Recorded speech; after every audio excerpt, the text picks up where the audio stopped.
Coming up on the show, there's fresh fallout over emergency abortion access as the Trump administration rewrites hospital policy, how this is impacting a case right here in Georgia. Plus, why the future of a landmark youth program now hinges on a federal judge's ruling. We'll talk about that coming up. And how one area police department is creating a bridge with its LGBT plus community. This is The Take. Let's get it.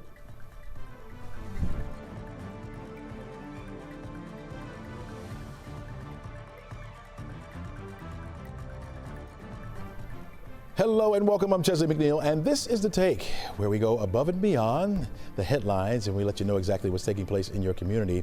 This is the start of a full hour show, okay? And so we invite the experts in to give you the why and how stories are impacting you and your community. Those experts, and top experts, folks, you definitely want to hear from them. We also try to have a little bit of fun as well.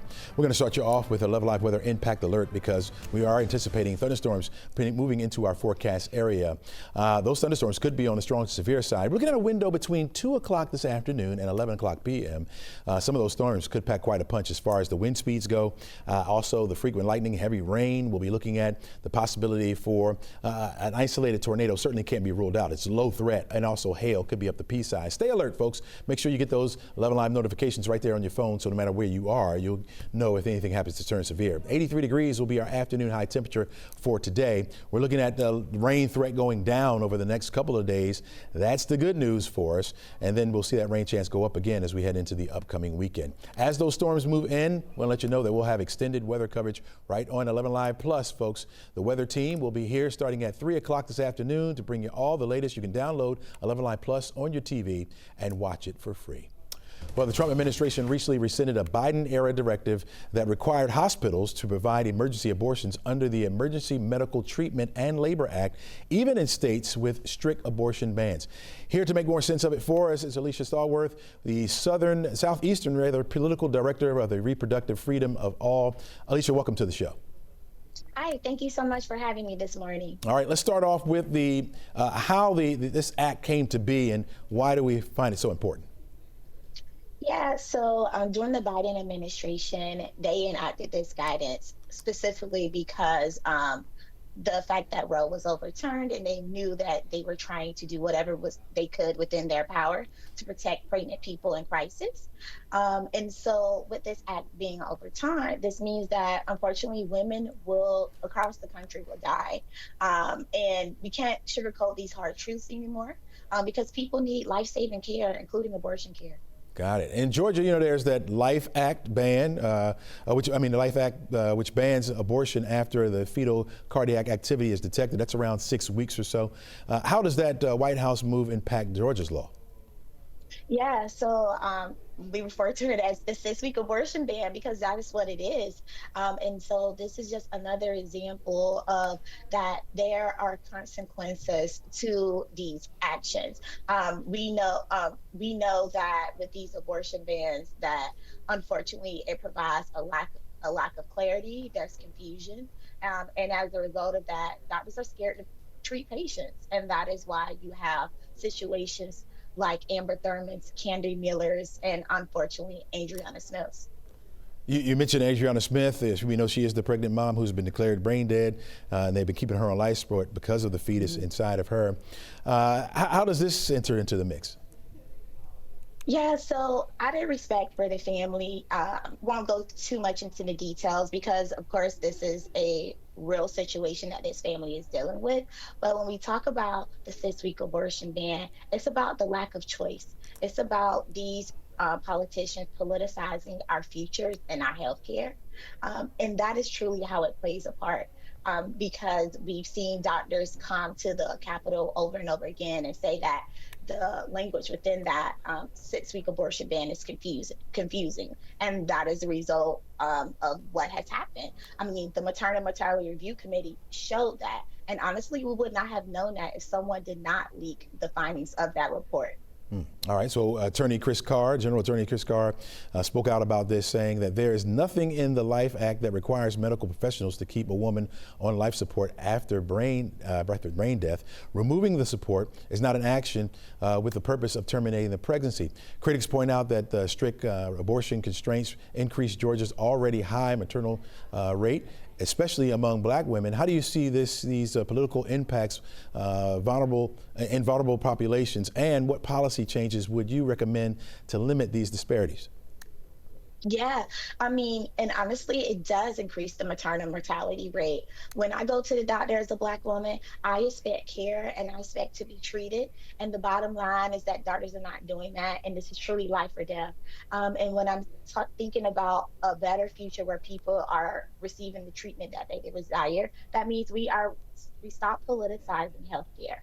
No more abortion bans. And we endorse the Reproductive Freedom Act, which is legislation that is before the Capitol right now.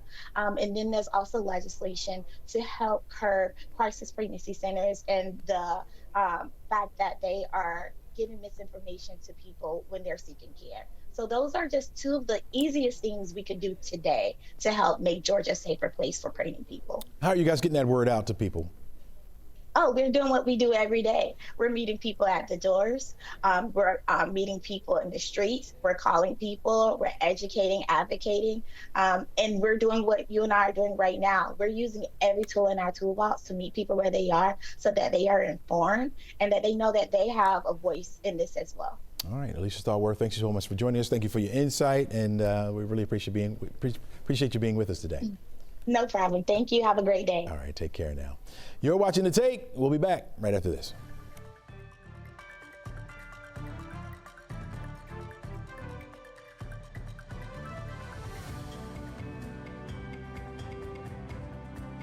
Welcome back to the show. More than 300 National Guard members descended on Los Angeles after President Trump ordered the deployment of 2,000 troops, a move drawing sharp criticism. Joining us now is NBC's Chris Pallone in Washington, D.C. And Chris, this is the first time a president has called the National Guard without asking a governor or a governor asking. How big of a deal is that, and both legally and historically? Yeah, Chesley. Well, first, since the civil rights era, the last time it happened, 1965 in Montgomery, Alabama, where Lyndon Johnson brought in the Alabama National Guard against the wishes of Governor George Wallace. So significant moment in history here as the president uses a very uncommonly used law in order to activate the National Guard against the wishes of state's governor, Gavin Newsom, in California, as a matter of fact, saying that he is going to file a lawsuit today to try to send those National Guard troops home because he did not request them. He thinks that they're actually exacerbating the situation. Chris, some of the pushback has included California's governor saying that the president is making things worse by sending in the National Guard. What has been the White House reaction? Yeah, the White House says we're going to send troops wherever they need to be. And their attitude is that if there is violence going on, we're ready to send troops and activate the National Guard if the governor of that particular state doesn't do it themselves. Now, in talking to local officials in California, the sheriff there, the chief of the Los Angeles Police Department said they thought they had things under control, but now that things have spiraled into a fourth day, perhaps that the guard might be needed there. It's a big debate, and obviously, you know, this is all sitting under the context of this red-blue divide where Republican president is basically targeting cities and places in states primarily run by Democrats or cities primarily run by Democrats, and basically saying the federal government is going to do this job for you and setting up this spectacle, which is why those leaders like LA's mayor and the governor of California are saying that this is just all a setup. This is a photo op for the federal government. All right. Some of the protests started out peacefully and then they turned violent. What are the leaders saying about keeping the people safe, both the protesters and the officers? Well, Governor Newsom in California is urging people not to turn violent. He says that's exactly what the White House wants, this effort to quell any potential violence. Those pleas are somewhat falling on deaf ears. The vast majority of the day, the protests are generally peaceful, and then things seem to take a turn as you reach late afternoon and early evening when, clashes with police start to happen, and these protesters are starting to take over the 101 freeway, lighting cars on fire, throwing projectiles and concrete and water bottles at police. So police say they're doing everything they can to keep property and people safe, but for 3 nights in a row, it's devolved into a dangerous situation. Nearly about 100, we're hearing about 150 people were arrested by immigration agents. Do we know who was targeted in these raids and how the community is reacting right now? Yeah, this is taking part in workplaces and even a place like Home Depot where immigrants often go to find work. Just a continuation of this effort we've seen since President Trump took office in January of sending large teams of federal agents into cities where it's known that there are a large amount of immigrants, especially democratically run cities, and creating this show of force of dragging people whose immigration status is unknown or questionable, dragging them out of their homes and out of their jobs and sending them to detention centers. So those 150 people, just like many other cities, big operations going on right now in places like the Boston area and other parts of the country, mostly run by Democratic mayors or governors, as a show of force to kind of show that the Trump administration is taking illegal immigration very seriously. Yeah. Lastly, Chris, we heard that the White House may arrest local leaders who try to block immigration enforcement. Is that something that's likely to happen, or is that just more of a warning?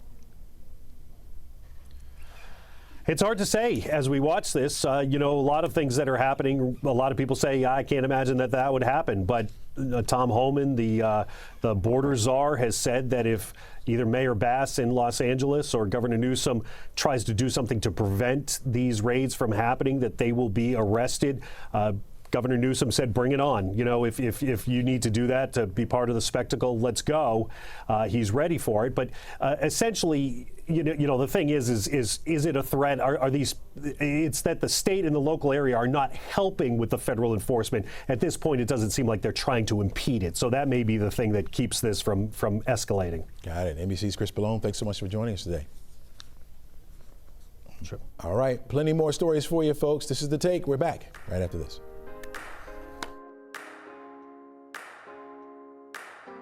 Welcome back to the show. The Shambley Police Department has launched a new program aimed at strengthening community trust and engagement between its LGBTQ plus community. Joining us now is Officer Brandon White, Shambley's first ever LGBT liaison. Brandon, welcome to the show.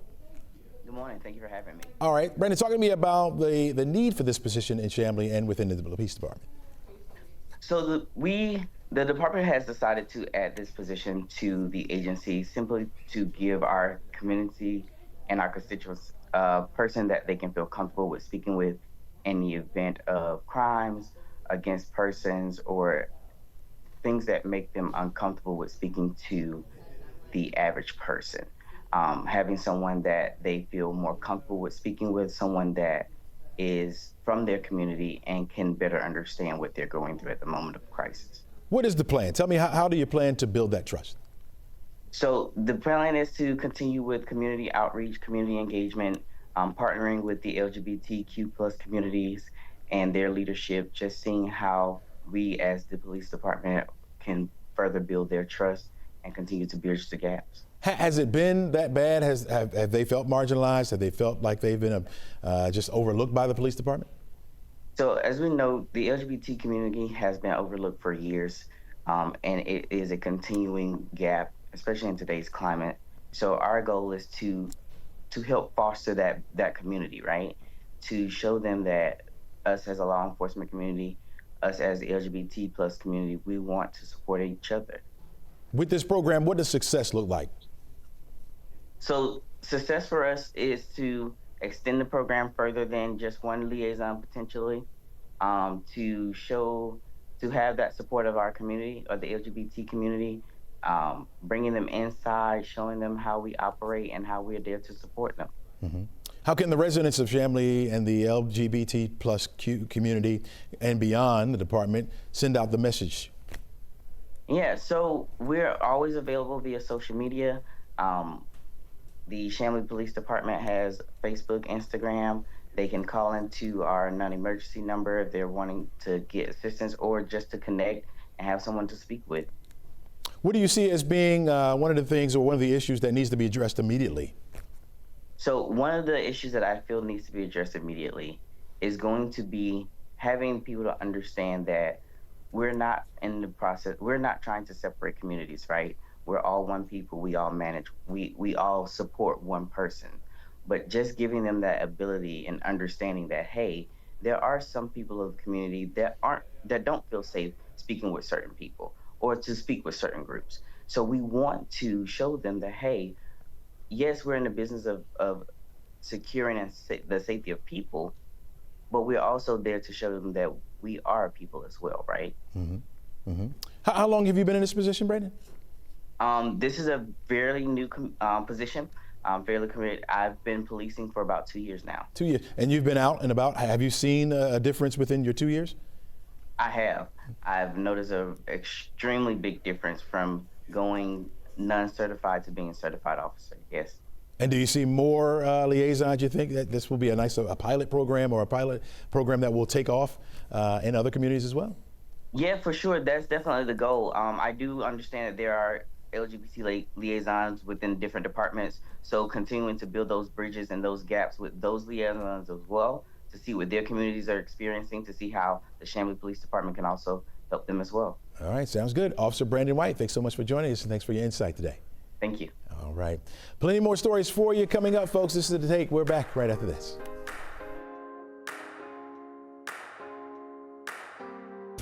Next week, President Donald Trump will be in Canada to take part in his first G7 summit since starting his second term in office. While the meeting is bound to create national headlines, the summit's impact will likely be felt right here in Metro Atlanta. Here now is financial expert and friend of the show, Andrew Poulos. Welcome back to the show, my friend. Morning, Chesley. How are you? Doing pretty good. Now, how high are the stakes for the president, and how much do you think the other leaders are preparing to push back on Trump's tariffs?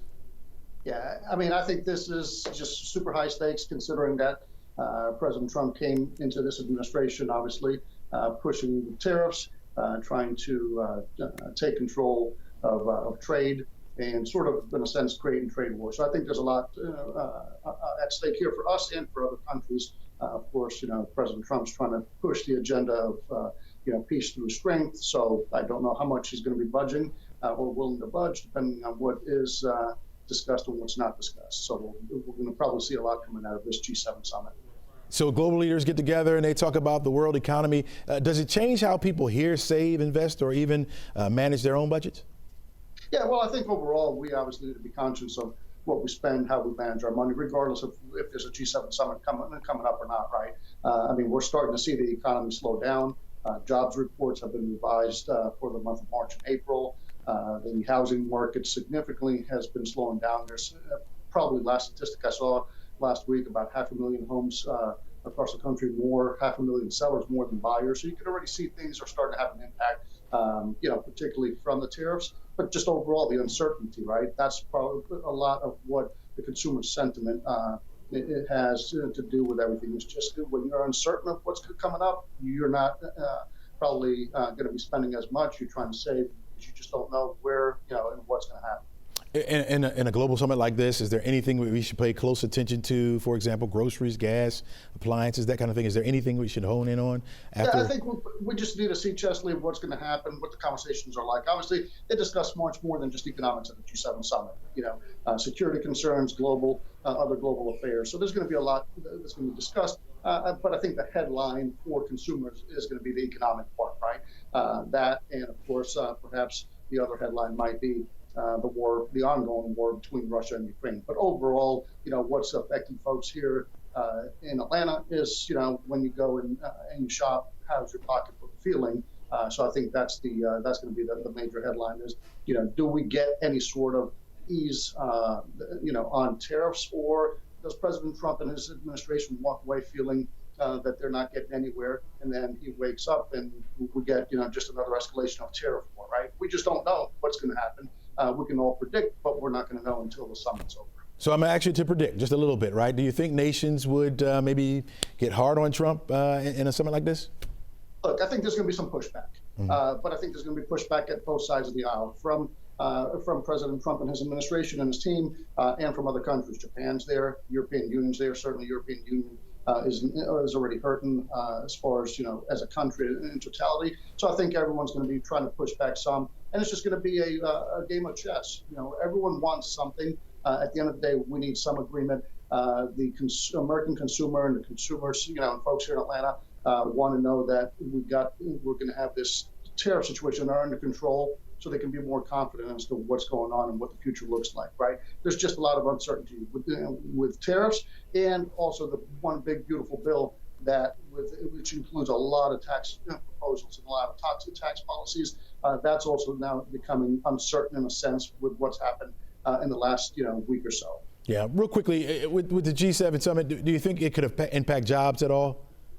Absolutely. Look, if the summit doesn't go well, right, in a worst case scenario, and the G7 summit ends and President Trump, ratchets up the tariffs again, employers, big and small, are going to feel, uneasy. And so no one's going to, most employers, and we're already starting to see it, is they're going to start cutting back on capital spending, capital expenditures, on hiring, and as far as layoffs. I mean, we're starting to see layoffs. It's trickling down into the economy as we speak. So it's either going to get better after the summit because we can they can come to consensus and reach some sort of agreement that works for all countries and for the president's agenda, where they're not, pretty much, and that's just going to basically increase the level of instability in a sense economically, and businesses are going to start scaling back. Yeah. All right, Andrew, really appreciate you joining us, man. Thank you for all your insight. Absolutely. All right, take care. All right, you're watching The Take, folks. We're back right after this.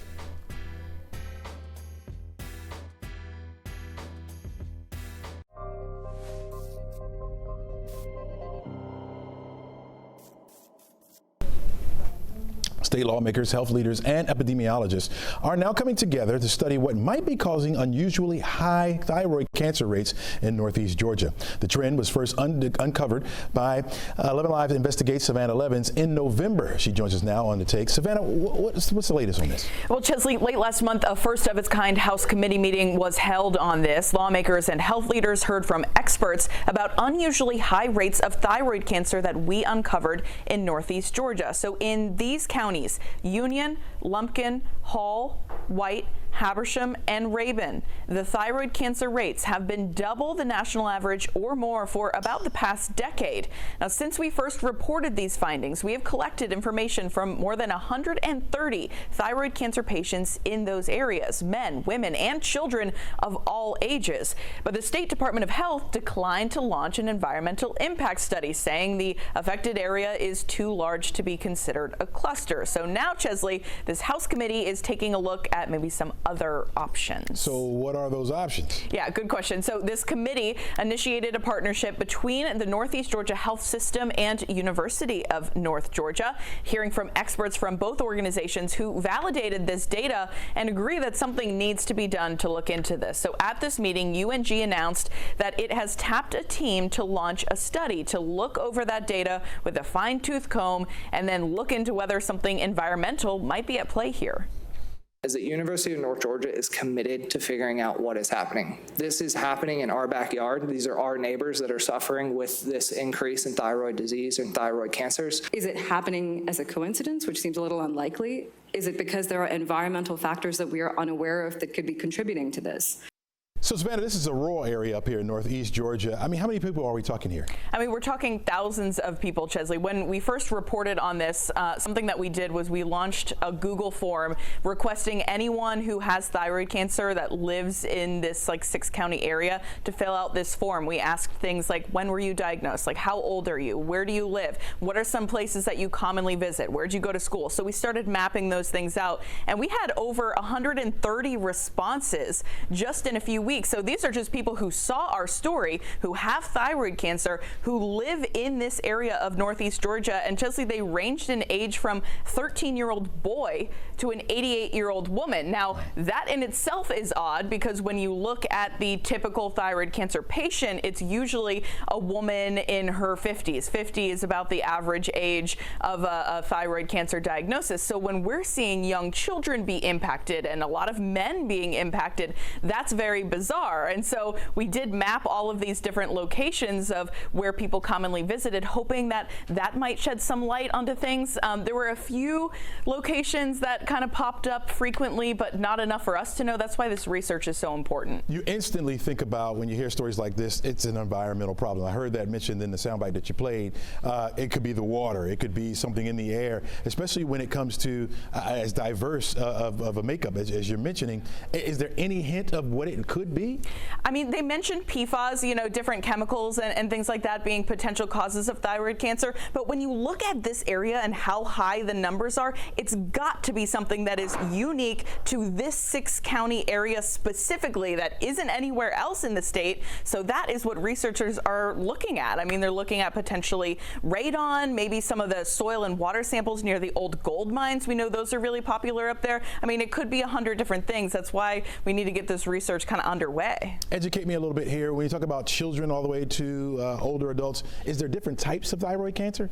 Yeah, there certainly are, and different varying degrees of severity. The good thing about thyroid cancer, I hate to say the good thing, but it is curable and treatable if you catch it early. So another part of us telling this story and sharing it with our viewers is the awareness aspect, to know the symptoms. I mean, if you are having trouble swallowing, if you're feeling nodules, just to ask your primary care doctor every once in a while. If something feels off, definitely ask about it, because the earlier you intervene, the better. So even in the more serious cases, everyone I've spoken with, they seem to be doing pretty well now that they are in treatment. So how are the residents up there? I mean, knowing that this is taking place, maybe those that have not caught that or have not had that yet, are they talking about leaving that area? Yeah, you know, I've heard mixed things from them. They love living up there. It's a beautiful area. You've got the mountains. These neighborhoods are so close with each other. You know, people are raising their kids there. They're scared. You know, Chamblee, I even heard from veterinarians that dogs and cats are getting thyroid cancer up in this area. So it is definitely concerning. Dentists who say they're seeing it more and more. So people are concerned, but I'm also hearing from a lot of these folks that in some sense, they're glad that this evidence is out there now, because they're saying, okay, it's not just me. Maybe there's an answer. Maybe we can find an answer together. So this community is really coming together. Wow, resilience. They just want to stay in that area, huh? Mm-hmm. Okay, all right, Savannah, great report. We want to watch more of this, and you can check it out as well. The full investigation tonight at 11 on 11Alive Plus, at 6 and 11, right here on 11Alive Plus. All right, a federal judge has temporarily blocked the Trump administration's plan to shut down the JobCore program. That's a long-standing federal initiative that provides education and vocational training to low-income youth. Here to help us to get beyond the headlines is Janetta Beckles, the JobCore admissions manager based right here in Metro Atlanta. Thanks for coming on the show. Good morning. Thank you for having me. All right, let's start off with the importance of the JobCore, how it came to be, and how has it worked? So JobCore is a job training program for 16 adults. They have the opportunity to learn a vocational skill, complete their education, career placement assistance. We also provide housing, 3 meals a day, a uniform, and a stipend, and other opportunities. So it's a vital program for youth across this nation, including Georgia. Right here in Atlanta, how big is the net that's cast to get folks here in Metro? How big is the net to get folks involved here in Metro Atlanta? Oh, we have majority of our JobCore students are recruited from the Atlanta metro area. Currently in our 2 centers in Georgia, we have over 800 students currently enrolled in our program, and we probably have close to 1,000 students waiting to enroll into the JobCore program. All right, and so we understand that there has been plans for a setup in South Fulton, but now it's abandoned. How does all that impact that site? So we will have our regional and national office contact the local city officials to see about the process and where we are with contacting the contractor to move forward with that project at some point. The pause that has happened, of course, is up in the air on where we are with that, and we'll know more information after June 17th. All right, so that's that site right there. How does this court ruling, what does it mean for you guys now, right? And are you still taking on new students at this particular point? So we were able to bring back our students who were sent home last week. So they are in class today and are very excited. We will resume business as normal for the next 2 weeks until that court ruling is decided, and then it'll be determined on what's next after that. Gotcha. What would you want lawmakers in Washington to understand about the value of JobCore? Sure. This program is needed for youth throughout this nation. It teaches them a vocational skill that is needed. So, for example, we have trades that are in the medical field, construction, electrician. So it's skills that are needed and something that we're going to always need. But I would say that, no one chooses poverty, and no one in the United States should be sleeping on concrete. This program is needed for youth nationwide to be able to further their education. Everyone doesn't have the story of where, dreams are attainable. But with help, with support, with programs like JobCore, it is something that they can see in their future and something that is tangible that they can move forward with and have a successful career. Gotcha. Zanina Beckles, thanks so much for joining us. Really appreciate your insight this morning. Thank you. All right. Thank you. Plenty more stories for you coming up, folks. This is The Take. We'll be back right after this. All right, welcome back. A new jobs report that's out shows surprising resilience in the labor market. CNN's Maribel Aber joins us now from the NASDAQ market in New York. Good morning, Maribel. This jobs report is also showing some sectors are sending mixed signals. Good morning, Chesley. It does. And for one, we had nearly half of job growth in May coming from healthcare. That industry added 62,000 positions last month. And overall, the U.S. economy added more jobs than expected in May. Now, 139,000 jobs were added in the month. That's according to the Labor Department. And economists were forecasting a gain of about 125,000. But the figures are down from April's 147,000 new jobs and show hiring decreased slightly in May. Worker pay was also slightly better than forecast. Average hourly earnings were up 0.4% last month. And Chesley, from a year ago, earnings were up 3.9%. All right, President Trump is still working out a trade deal with China. Where is that sitting at this morning? Well, another sign of the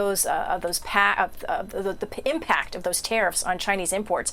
China's exports to the U.S. had their biggest drop since the beginning of the pandemic last month. Shipments from China to the U.S. sank 35% in May from a year earlier, according to government data. It was the biggest percentage decline in shipments since February 2020, when COVID shutdowns were in place. And it also followed a steep 21% drop in April. So that decline in exports to the U.S. was sort of offset by a jump in shipments to other parts of the world, including Southeast Asia and the European Union. The report comes as officials from the U.S. and China are meeting in London today to talk trade. Yesterday, Director of National Economic Council Kevin Hassett told CBS News he was, quote, very comfortable that a deal would be closed. Hassett said the U.S. wants to restore the flow of crucial rare earth minerals to the level before early April, when the trade war escalated, and the minerals are used in the auto industry, Chesley, and also in manufacturing of electronics. Maribel, the CDC and the FDA are sounding alarm over a nationwide recall of eggs linked to a salmonella outbreak that has already sickened dozens, right? At least 1.7 million eggs are being recalled. In fact, as officials investigate a salmonella outbreak, the brown cage-free organic eggs were distributed by the California-based August Egg Company. The eggs have sell-by dates ranging from early March to mid-June. They were sold by Walmart and Safeway and other retailers. Health officials say the salmonella outbreak has sickened 79 people in 7 states so far, and the CDC says the outbreak may not be limited to the states with known illnesses. It also said the true number of sick people is likely much higher than the number reported. And it's because many people are not tested for salmonella and recover without medical care. And Chesley, you can find more details on the eggs and the recall at the FDA's website. That's fda.gov. All right. Lastly, this is a weird kind of advisory coming from the TSA. It says, do not use your Costco card to get through airport security. What's up with that? What are they thinking? So it's a star, Chesley. It's just not the one you need at the airport. The TSA is reminding people that Costco's membership card with its gold star is no substitute for a real ID. In a social media post, the TSA urged travelers to, quote, please stop telling people their Costco card counts as a real ID, because it absolutely does not. The TSA was quick to point out that it loves Costco's hot dogs and rotisserie chickens as much as the next person, but that membership card is not going to get you through airport security. So So while Costco membership has a number of perks, using it as an official ID at airports isn't one of them. You know, Chamblee, Costco does everything. Maybe they should get into airlines. Maybe, you know, so that means that I can't use my YMCA card. I can't use an old credit card. I can't even use my old Blockbuster card, right? Even though it has a picture on it. No, sir. I got my old Blockbuster card too. We're in the same generation. That's right. That's all I'm going to say. That's right. That's right. So we just put that away. Put that away. All right, Maribel, really appreciate you joining us today, and thanks for all the stories. You got it. All right, folks, don't go anywhere. We got plenty more for you coming up. This is The Take. Thanks for watching.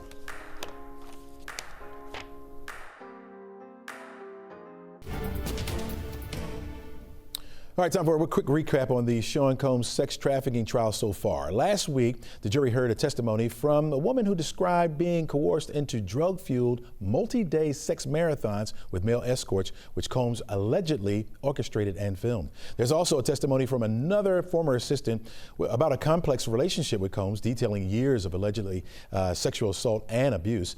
And the judge overseeing the case threatened to remove Combs from the courtroom after he was observed nodding at jurors during the testimony, which the judge deemed inappropriate. Joining us now is friend of the show, Darrell Cohen, former Fulton County Assistant District Attorney and current defense attorney, who's helping us to break down this complex trial. All right, Darrell, let's get into it. Let's start off with what the judge did or could have done, what he said about having Sean Combs removed from the courtroom because of his effect on the jury. Could he really have an effect on their decision? Look, every little thing, every big thing could have an effect on each individual juror, which means individuals put together equal the jury. So yes, it could have. Do I think the judge wants to remove the defendant, also Mr. Combs? Absolutely not, because that gives the defense, if he is convicted, one more piece to appeal. But what the judge is saying to him is, grow up, act properly in this courtroom, in front of the entire courtroom, especially the jury, and I'm not going to let this case get away from me. I preside, I'm wearing a black robe, I am the boss. Pay attention, understand that. So when you're in a trial like this, do you instruct your clients to kind of look forward? They never are to look at the jury. Is that the way it's supposed to be? I would always have a client look the best he or she could. And what that means is no facial expressions, no hand expressions. Karen Reed case, she was seen giving a finger during a witness testimony. Never show any emotion. And certainly when the testimony is hurting you, don't show how badly you're being hurt. Just no big deal. It's another day in court, but I'm going to be professional. I'm going to look professional. I'm going to act professional. And that's the way I need to be, because every one of those jurors is looking at me. One juror, look, just the way it works, you and I can be looking at exactly the same thing from exactly the same angle, and both of us will describe it in a very different way. We've been hearing about we've been hearing about him making hand gestures and things like that. What's some of the other things you've been hearing about him doing that's causing the judge to do this? Well, to my knowledge, he has not done anything, but he could make a hand gesture. Mm-hmm. He could make a facial expression, such he could nod his head, or he could shake his head. She's lying. No, that's didn't happen. Gotcha. Different narrative. There's so many ways of interpreting everybody's action. The best action in this case, in my view, is no action. Gotcha. All right, some of this testimony involving these complicated personal relationships and financial dependencies. How do you think the jurors typically will weigh these emotional testimonies that have been documented with documented evidence? I would say that if it was one witness, somewhat easy to deflect and change the narrative. Two witnesses, it becomes difficult. And now you have a plethora of witnesses. The jury, in my view, is not going to say, oh, it was okay here, and here. They're going to say, wait a minute. I was giving him the benefit of the doubt as I heard the initial testimony. And now, oh my gosh, this is not at all what happened. This is a continuing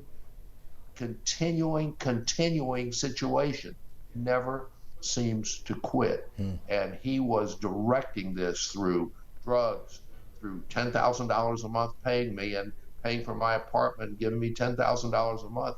I don't know what I would do if I wasn't getting that money. Yeah. So I felt coerced. Again, by itself, not necessarily a big deal, but based on the various testimony, and that's what the prosecution is doing, piece by piece by piece, building a skyscraper with a good base, not just a base. Yeah.